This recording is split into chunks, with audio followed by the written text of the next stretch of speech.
Hello, Bill. Good morning, Matt. Well, you blew it on your Super Bowl picks. The Patriots did not perform well against my Broncos. Was that my And my pick? Did I pick you that? you were on the Patriots bandwagon, Bill. I was saying no, the Broncos. It's Peyton Manning's year, Bill. Come on. How could My this? pick was the North Melbourne Kangaroos. All my money was there. This is about destiny. Now, I've not. I only have 5% followed this flap about what the guy said after the thing, and now he's a thug, and he says that they're racist, and I don't know what was said. Well, What is that? What is that whole thing? So basically, he broke up a pass at the end of the game. He was kind of the star.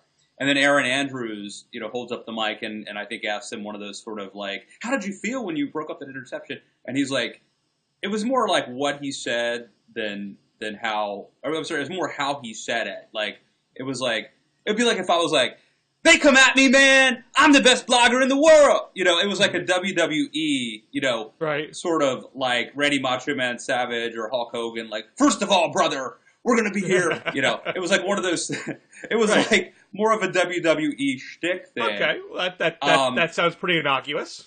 And the argument is that, like, he's trying to be Deion Sanders. It's very hard for a defensive player to parlay that into national stardom. We've got 2 weeks now between this playoff game and the Super Bowl. It's going to be a lot of New York media because it's being played in New Jersey and the New York region. And Peyton Manning's very quiet, mild-mannered, so the press is going to look for someone to make the narrative about, to make the story about. And this guy is sort of now, a smart guy. He's I think, majored in like communications, public relations, something like that. I think at Stanford. And so essentially, it seems like he's manipulating the media. Interestingly, Successfully would appear. yeah, but I've seen a lot of people. He apparently got a good education. He knows exactly what he's doing. And so there's all these counterintuitive arguments. Like a lot of people saying, wow, this is really smart, give him credit. I think I come down on the side of like, yes, whether he's manipulating it or not, I don't really like this sort of thing. There was a good piece in Grantland. By the way, while we're talking about Grantland, if you have not... What is Grantland? I'm like a complete idiot on this show today. I don't know what any of these things are. That's okay, Bill. I'm here to serve, and there are many, many, many things I know nothing about. But I do know about Grantland. It's basically Bill Simmons. It's his sort of vanity project. He was at ESPN.com. It's sort of like, Ezra Klein wanted to do his own thing at the Washington Post. They were not able to accommodate him, so he left. At ESPN, they did accommodate Bill Simmons to kind of keep him there. He built this vertical, and Grantland is named after a famous sports writer named Grantland. And essentially, this is their long-form journalism outlet. It would be like, let's say the Daily Caller gave me some money and let me start a long-form site that was separate from the Daily Caller, and I got to manage people and let's hire just say, freelancers. just putting it out there, maybe Daily Caller might do this one of these days. Who knows? Maybe who? Maybe Daily Caller might do this someday. This is just a random hypothetical. I don't see it And happening. perhaps Matt Lewis gets a big chunk of change to have his own site. I don't see it happening for the same reason that Bezos didn't go for it at the Washington Post, because it's probably a loser. Like Grantland probably loses money for ESPN. I mean, it's a vanity piece. It's a way to keep top talent like Bill Simmons on board. I don't think it's a great business decision. So there's that. But Grantland is, Chuck Klosterman and other people like that write for it. And so they do pop culture and sports, and it's more long form. It's not clicky per se, but they did have this huge story, which is off message, but basically, I'll tell you real quick, Bill, if you don't know. They had a freelance writer who saw that there was this golf club. I think it was a putter. But anyway, it was like, more aerodynamic and it was like scientific. And this reporter started like investigating and looking into like who's behind it? Like, where did this come from? And it was this person named Dr. V.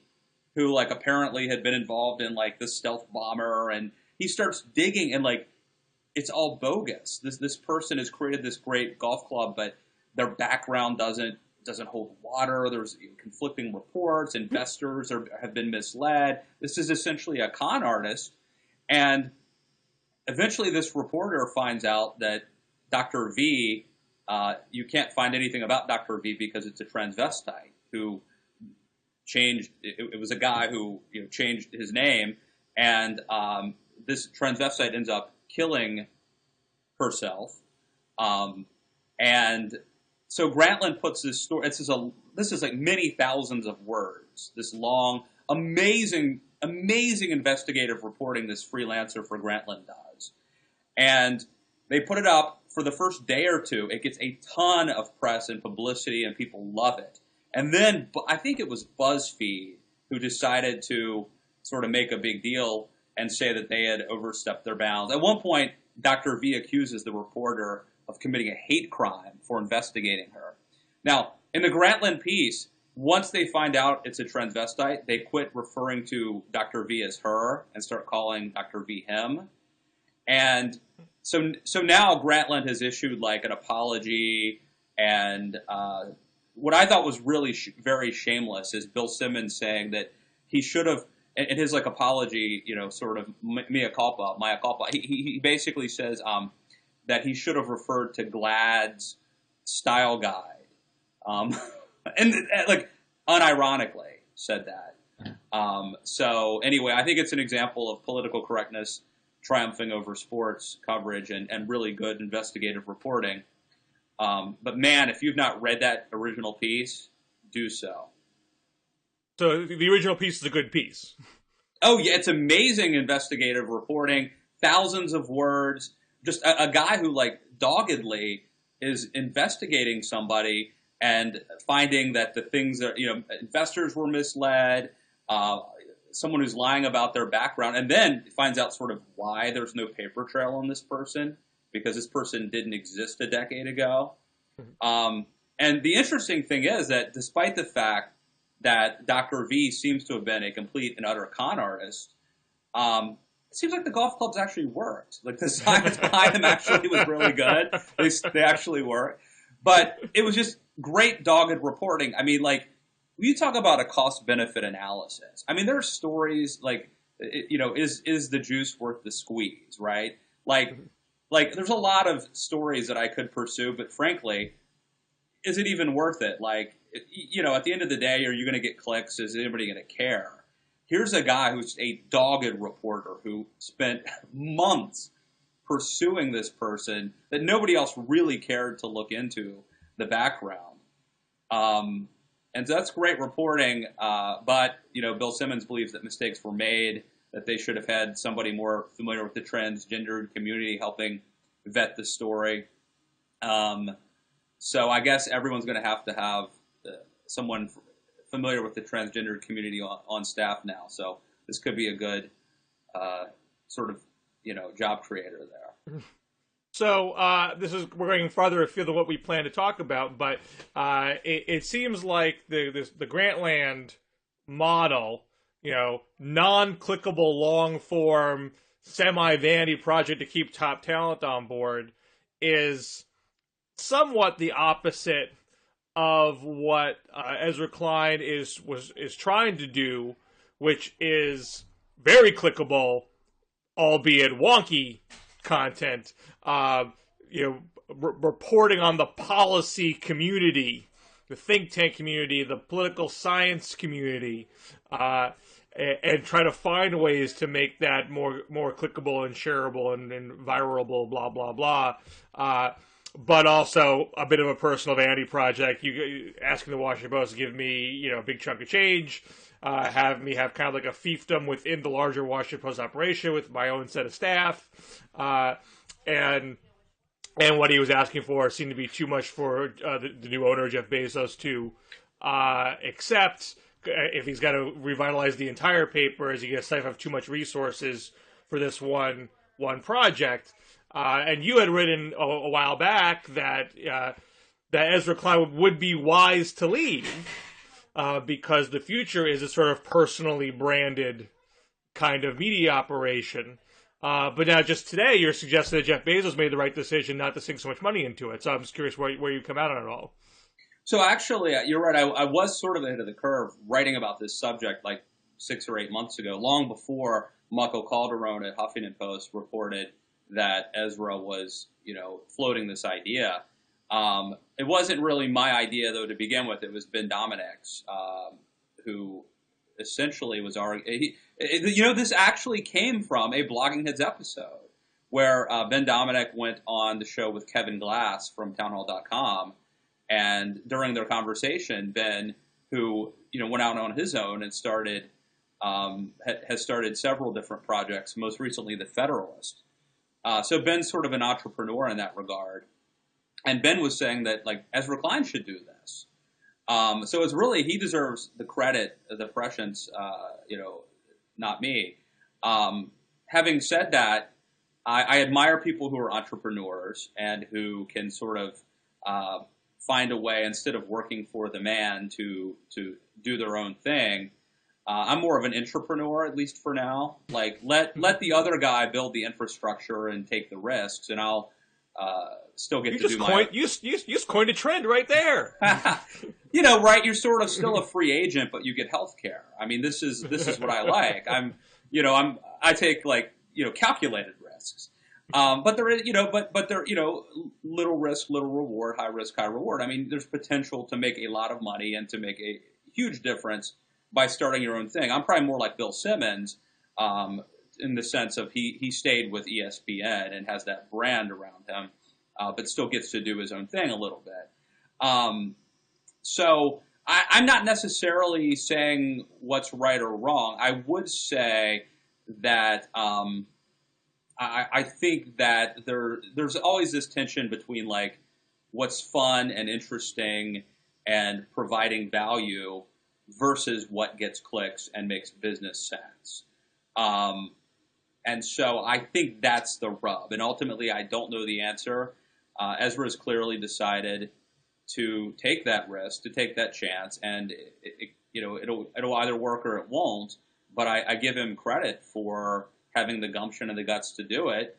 And it's worked. People we're going to talk about Glenn Beck in a little bit. I mean, he probably doesn't have the audience that he had at Fox, but he's making a ton of money with The Blaze and his other projects, and more money than he would have made. And you could argue, in a way, could be revolutionizing things. We've seen Howard Stern, maybe lose a little relevance, or lose a lot of relevance, but make more money and do his own thing on XM radio. Andrew Sullivan with his blog, sort of taking ownership of the dish.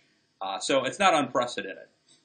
Well, with Stern, I think Stern's a different case in that he was given essentially a guaranteed massive paycheck to go to Sirius XM. I think it was just Sirius at the time, and knowing that he would lose audience because he wouldn't be on terrestrial radio anymore. He would almost surely lose the quantity of his audience, and would lose some degree of influence. But he's going to make a 9-figure paycheck, so who cares? That was a low risk proposition for him. Glenn Beck took more of a dicey decision to build his own media infrastructure and leave Fox, but with a certain degree of reliability that I still have my radio show, which I had before, and that audience is pretty loyal. So the worst case scenario is that the Blaze goes down, but I still have my radio show.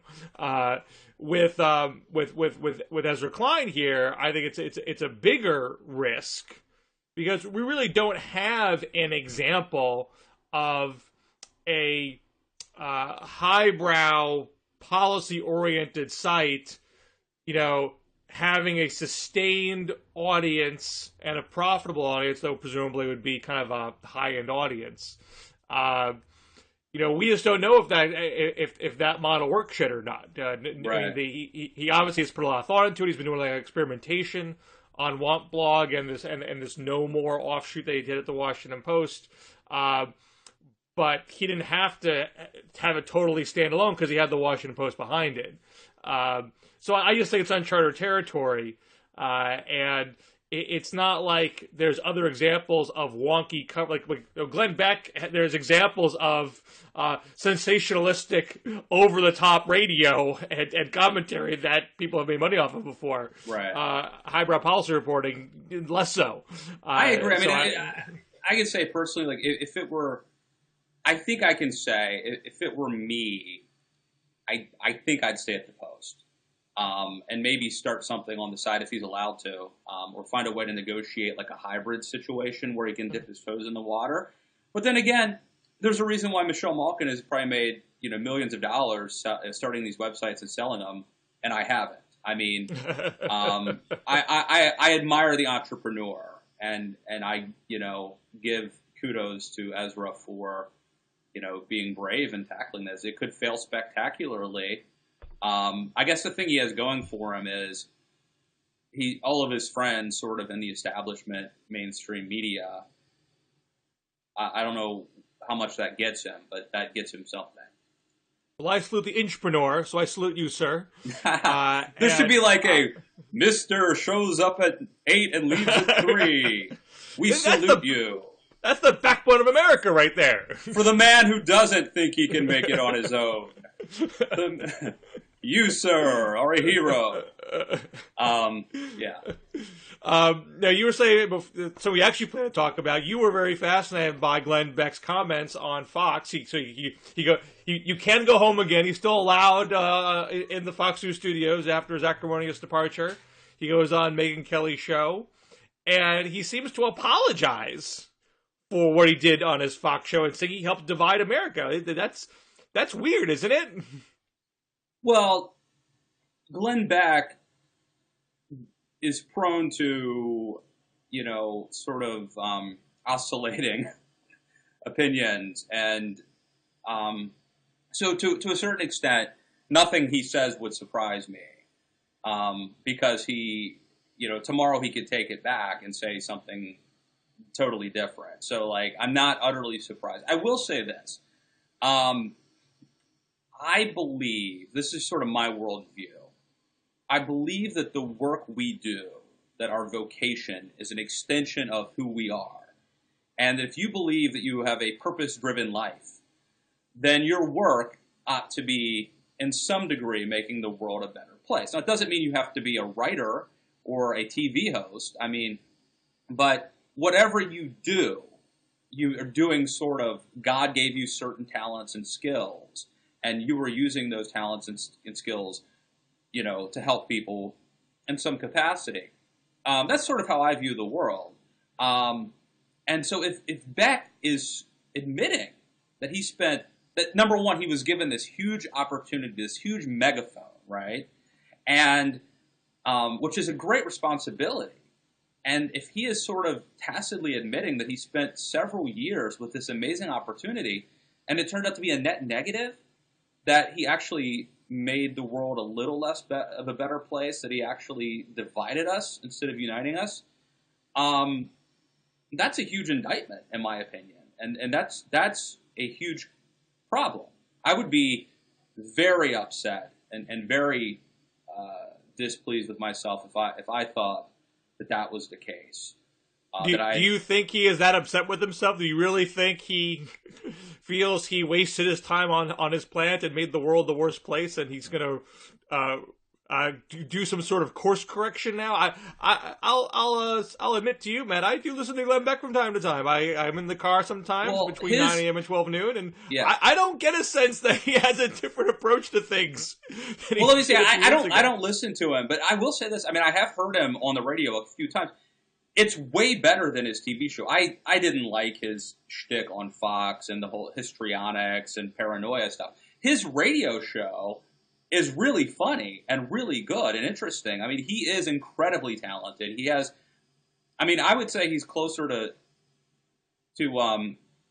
Howard Stern in a way than he is to Rush Limbaugh. And he's incredibly... Well, for those who haven't seen both shows, the old Fox TV show and the radio show, the Fox TV show was a one-man show. sort of one crazy man on his demagogic soapbox, preaching, the downfall of society. And so every week it seemed to be, one crazier conspiracy on the blackboard after another. And the radio show is weird in that it's kind of part Z Morning Zoo. Yeah, it's not by himself. He has a couple of co-hosts that he kind of does snarky banter with, and it can feel very light at times. But it can kind of abruptly shift into one-man monologues that are more dark, or religious, or self-help, and I feel that the tone just shifts very wildly. And there's some things that are just sort of out, and they have sort of mocking bits, like they call people on the phone and then try to test how little they know about the news, and which I feel is sort of a mean segment, but it's meant to be comedic and entertaining. It's just not. But that conspiratorial element is there. It's just not wall to wall the way it was on TV. I mean, he's legitimately funny, and irreverent. And I think that, I would actually say that he could have done more good for conservatism with the radio show thing than with the TV show. So do you get a sense that there's a new Glenn Beck in town? Well, here's the other issue before I address that is, should polite society sort of welcome him back in? Assuming that it's not really an apology, it's more of an admission of guilt. And it's only one thing. It's not like he wrote a whole book, confessing his sins. It's one statement. It's like a paragraph that he said on Megyn Kelly's show, The Kelly File. Having said that, this has gotten a lot of attention, and so we're gonna make this quote into, it was on national TV. It was a quote, and so just sort of keying off that, do we welcome him back into polite society? There was a piece I saw at the Daily Beast that kind of compared this to like other people who have kind of recanted, their sins or problems that they've caused at other points. And I think I think the question is, do we, I'm not for harboring, bitterness and holding grudges against people. But so like this piece at the Daily Beast, talks about Robert McNamara, who got us into Vietnam and then later, recanted. And I think the problem is that, like, if you can just sort of do whatever you want and then, seek forgiveness, like, retroactively and just be welcomed back into polite society, that kind of incentivizes people, like the next Hollywood showman who wants to throw red meat and engage in paranoia and histrionics and get attention. And then as soon as it doesn't work anymore, then become like a statesman later and reinvent themselves and reimagine themselves and remarket themselves. I don't know if this is like some grand effort for Beck to reinvent himself for marketing reasons, or if he has like legitimately had an epiphany that he needs to change, what he's doing with his life and his job, or if this is just like a comment that we're blowing out of proportion. I think actions speak louder than words, and if he dedicates like the rest of his career to to making the world a better place or something, then I think all's forgiven. But I don't know exactly what this is yet. Yeah, my guess is that he has been sort of inconsistent in the past about such things, and I think he likes to say things that seemingly are unpredictable to keep people guessing and keep him in the spotlight. And since he doesn't have a traditional TV show anymore, it's a harder time breaking in and getting outside of the bubble that he's created for himself. But just from my sampling of his commentaries, over the course of the past year, I see zero inclination to stop being a demagogue. I mean, just basically what he is. I mean, he still spins wild conspiracy theories and doles out tons of misinformation. But I don't see any real remorse about that, because I think for him, in his own words, he's the radio clown. He's someone designed to attract attention for his personal profit. That's just I say that without in of itself, without inherent judgment. There's lots of people in this world that do that sort of thing. Right. I am for more accountability for punditry and commentary too. I mean, look, we get it wrong here sometimes. Our predictions don't always work out, but like the Ann Coulters, who she was all on the. I mean, just one prime example. She was totally on the Christie bandwagon. Now she doesn't like Christie. Well, what if we listened to you though? What if you, with your huge megaphone and your influence, had actually helped, get him in the race and reelect him, or Mitt Romney, or whatever? I mean, I do think that we need a little more accountability for punditry and commentary. And look, I think this is part of, the whole. We talked earlier about the whole, ESPN shtick, with the whole Aaron Andrews, thing. That's, Richard Sherman's a football player. I would like to see more civility in sports, but he's a football player. But when you are how old was Glenn Beck? I mean, he had to be at least in his 40s when he was doing the Fox show. It's not like he's a kid. This is a grown-ass man, as they say, with a major microphone. Is that what the kids say now? That's what the kids say. And responsibility. This isn't a kid. This isn't someone out of college. This is a grown man who is not in the world of sports. I mean, political punditry should not be, it should not, sadly, it is becoming TMZ and ESPN. But it really ought to be a little bit more serious than that. And I think we have a responsibility to be a little more responsible. Speaking of responsibility, you had some tough words for the former governor of Virginia this week, who was just indicted on corruption charges. A bit of a bad run for Republican governors and corruption, it seems. Although the Christie cases and the McDonnell cases are definitely different. But there does seem to be some head scratching in the political world that sort of saw McDonnell as, a generally a decent guy, got a lot of promise, had a perfectly fine run as governor, policy-wise.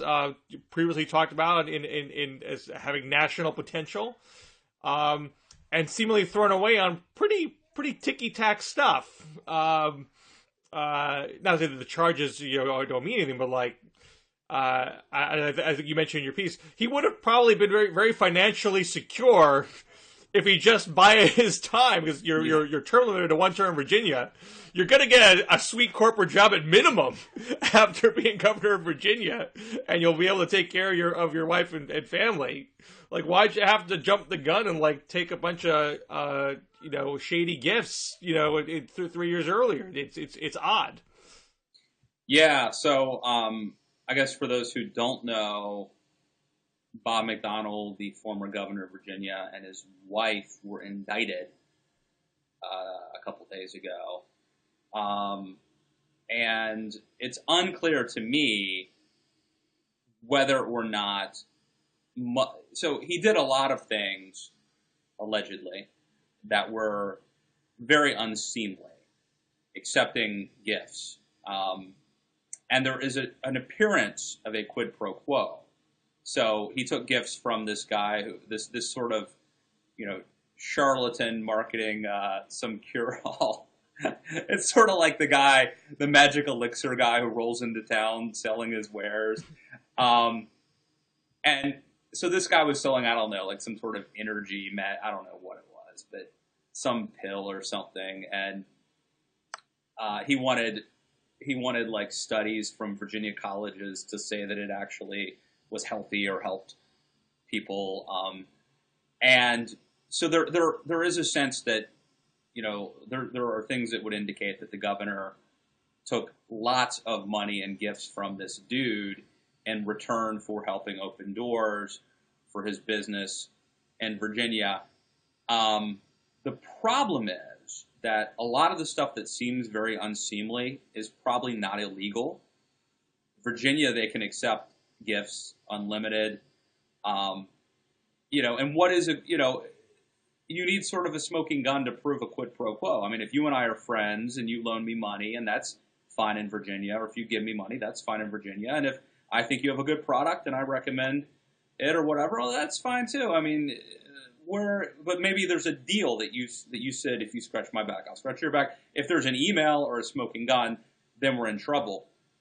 Now there could also be maybe they, I think they failed to have disclosure forms filled out. There could be attempts to obstruction of justice. So I mean, he's not out of the woods, but I do think that a lot of the stuff that sounds the most unseemly may or may not actually be able to pin to him.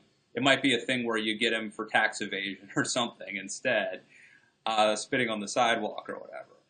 Now, my piece of the week, though, was actually about a different phenomenon, which is associated with this. But I looked at the perils of being famous but not rich.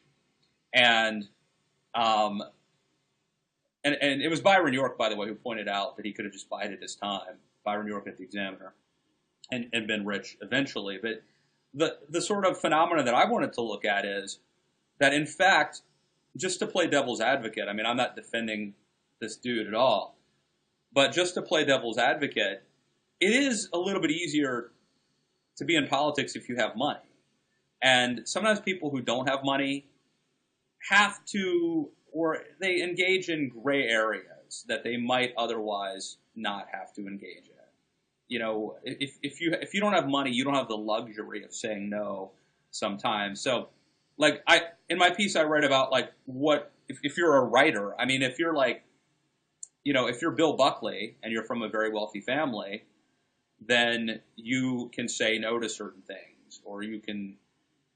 But let's say that you don't have much money and you want to be a journalist or a writer, and you have 3 or 4 kids and a mortgage and some credit card debt. At the very least, you may have to write for a site where you're doing hackery, sort of trite pablum for clicks. You may not have the luxury to say, no, I'm above that. I'm only going to write things if I can break news or advance the story. You may have to do something different, right? Well, that's the entrepreneur's motto, at least. Yes. Yeah, you're not going to have the luxury of maybe being the entrepreneur, whatever the case. And so this is, I'm not trying to absolve him for these alleged crimes, and I'm not trying to excuse them. But what I am saying is, it is possible that if Bob McDonnell was a self-made, it is possible that if Bob McDonnell had a personal fortune, he would not have engaged in this, and he would not be in trouble today. That is very possible. So do you take the argument as far as we should be more inclined to elect the self-funded billionaire and not the scrappy up from your bootstraps common person candidate? Well, first of all, I mean, that is an argument. I have heard that argument made by rich people. I don't know who said. I don't know if it was Ross Perot or who. But I have had that argument. Well, yeah. I'm not going to be beholden to anybody. I don't need their money. Right. I mean, I think any self-funder says that. That's your standard self-funder argument. And my understanding from political science research is that often proves not to be a winning argument. Because when you're a self-funder, you don't fundraise, which means you don't get out to the public as people much. Aren't invested. Don't shake hands. People aren't invested in your campaign. If somebody gives you $5, they're invested in your campaign, and if they don't, they're not. But I mean, a lot of self-funders don't. I mean, there are examples where they do. Like Mike Bloomberg and New York City, for example, where he outspent his opponent 70-1. But obviously Ross Perot didn't win. I think. Look, I think you're deforms. you're totally right. These rich guys, they don't always win. But going back to the earlier point you made, I think there's a good thing. There's a good thing to having a little bit of a chip on your shoulder, and there's a bad thing to having a little bit of a chip on your shoulder. And if the chip's too heavy, so like, you know, if nobody ever picked on you, if you were popular in high school, you will probably be a loser in life. Like, it's kind of good to have to overcome some adversity and to be pissed off at some people and have something to prove. But there's also the thing where bitterness and envy creeps in. And you see it with, like, Richard Nixon, where he always compared himself to the Kennedys, resented their money, their looks, all that stuff. I've seen it, and I think it can make people very bitter, and then in a way entitled that, you know, I didn't have anything handed to me, so I have to scrap and I have to do whatever it takes to get ahead, and I have to get my hands a little dirty. I think there's something to that, Bill. I'm not saying it's good, but I think there's something to that. and I think that rich people sometimes have a sort of grace and noblesse oblige thing happening. And I think sometimes people who work their way up, they're like, hey, I did it, so should you. They're not as nice sometimes, and they're a little bit angry. And talk about, you know, how many times have I said I'm the son of a prison guard on this show? I mean, more than once, you know. There's something good about it, but there can be if you let resentment in, it's not good. Well, any form of success requires balance. You know, a degree of resentful motivation is probably useful, but obviously, if you let it consume you, you're going to have a problem. A degree of independence from the muck of political fundraising is useful, but if you completely isolate yourself from the public, chances are you're going to start making mistakes. So I don't know exactly what was going on in McDonnell's head, but it does seem like part. I mean, there are plenty of corrupt people in the world of politics, and those that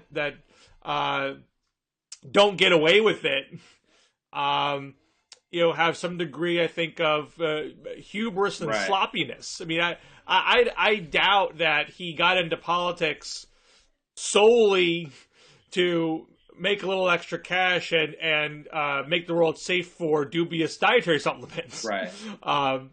But he definitely didn't have the internal fortitude to say, this just isn't worth it. Yeah. I gotta say no to a friend here. But there's this thing. There's also this thing that I think David Brooks coined the term status income disequilibrium. This kind of speaks to income inequality. Like, if all of a sudden you're in a profession where you're around a lot of people who have more than you, and you see it all the time, and you're like, well, I'm the governor of Virginia, and I'm a smart guy, but I'm hanging out with people who have, their own airplane, and I don't have it.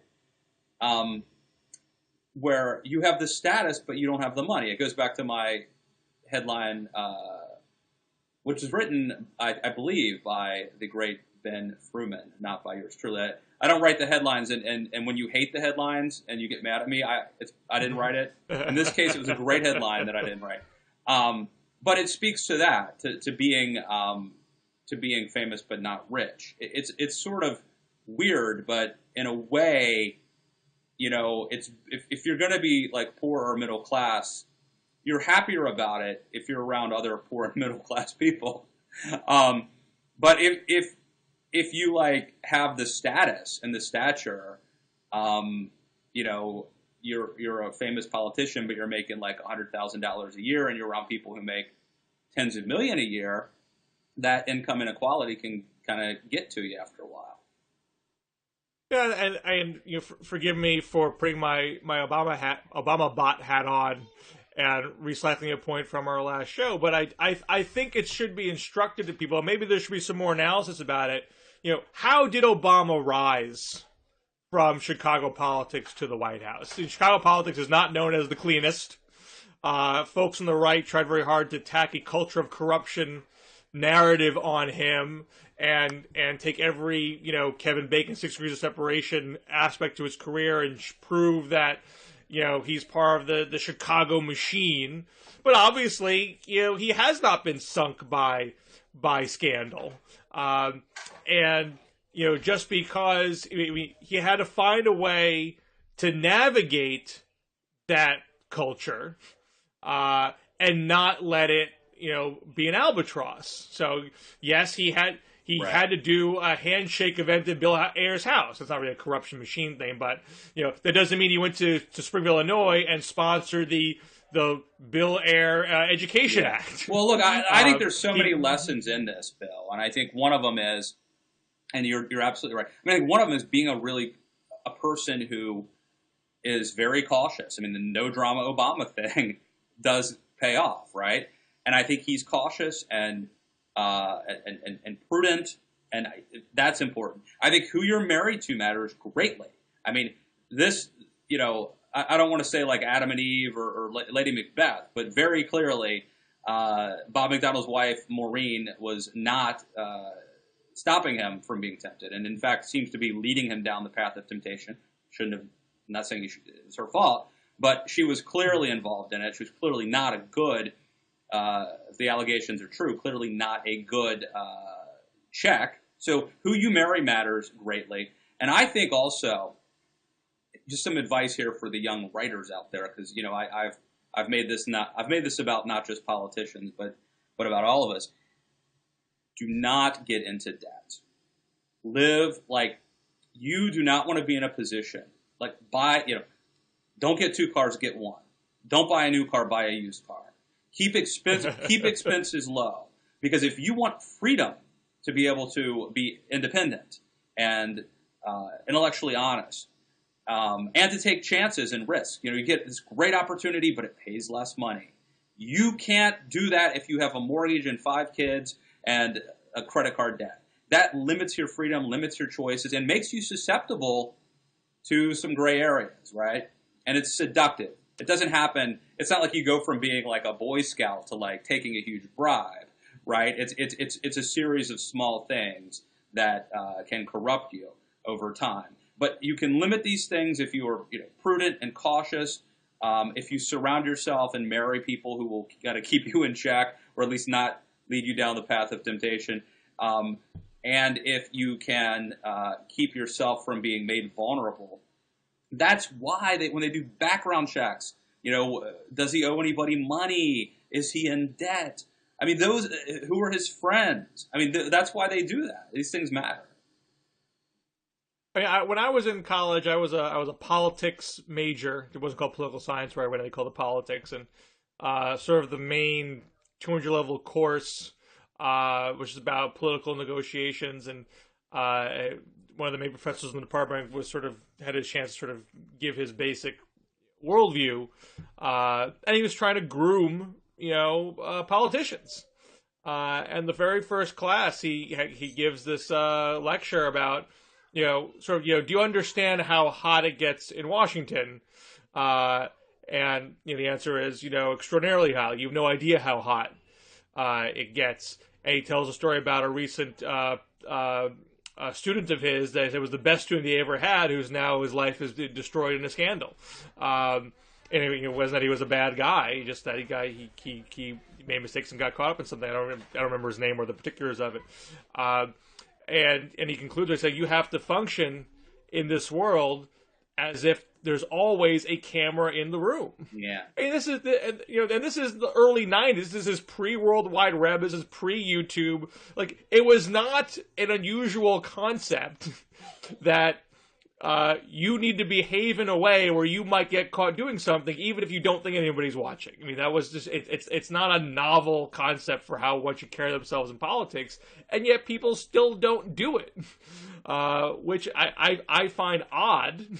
I mean, I get sort of the human frailty of it all aspect, but you would think there'd been enough downfalls that we're all aware of that people would have some kind of game plan. This goes back to my point, though. Like, I think when you're trying to make it to a higher station in life, and you come from more, I mean, I think Bob McDonnell's dad was an Air Force officer, so it's not like he was, a plumber. Although, frankly, plumbers can make a lot of money. But you know what I'm saying. I mean, it's not like it's not like he comes from, poverty. But when you're trying to reach a higher class or a higher station, you sometimes have to make trade-offs and take calculated risks, and corners are cut. And if you had money and time, if in a perfect world you wouldn't do it, but it's like you don't get to go from being a nobody to being the governor of Virginia, coming from fairly humble beginnings, unless you got to hustle. And so I think that sometimes there are trade-offs, and obviously the stuff he's accused of is egregious, and I cannot in any way be an apologist for it. But I'm trying to sort of think through how somebody slowly gets seduced into this, and I do think that the challenge of raising yourself up to reaching a different class or station, that we don't fully appreciate that the challenges and the compromises that have to get made along the way to do that, to pull that off. Well, I think we have to leave it on that note, good sir. Any final Super Bowl pick before we go, or do you want to give yourself a week before planting your flag? You come at me, Bill Scher, with questions like that. No, I will give it a week. Come on, brother. First of all, brother man, and the Silver Dome. And then there was Rennie Macho Man. Ooh, yeah, Macho Man Savage.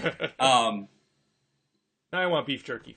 Oh, no, I got nothing. I got nothing. But we'll make our picks next week. I think we should make our picks. Okay. We'll do it. So tune in. If nothing else, tune in for that. We didn't. And by the way, we didn't even get to half the stuff we wanted to talk about today. But it was a good show. That's all right. It was a good show. So that's all right. Thanks. Oh, I do have one other point to make. Yes. We'll talk about this more, but we do have our 5-year anniversary coming up, don't we? That's right. And it's next month, right? I think it's in February, and I mean this includes before the DMZ. And by the way, I've never noted, but sometimes people will think that we're Dennis Miller. The Dennis Miller radio show has something to do with the DMZ. He calls it. Right. So I think some of the people following us on Twitter think we're Dennis Miller. Which means you can follow us on Twitter at DMZ Show and on Facebook at DMZ Show. But this includes, Bill, not just the DMZ, but also the Weekend Blog. But you and I, together, have been doing this for 5 years now. Yes. That's longer. That's longer than a lot of marriages. That's longer than the Chevy Chase show lasted. Yes, this is a big accomplishment. And I don't know this for a fact, but I would venture, Bill, that you and I have had more airtime together on Blogging Heads than any other duo in the history of Blogging Heads. That's very possible. I mean, I think we got to be at least 200 hours of airtime of you and me doing this. I'm not joking. I've done the math. I think it's at least 200 hours, right? Well, I think we need to have some kind of stats compilation for the anniversary show. That's like a week nonstop of watching us. You could do that. This could be a great piece for the New Republic. Somebody who watches the entire catalog of the DMZ. All right, sir. All right. I actually wait the anniversary, and I'll talk to you next week. You got it. Thanks.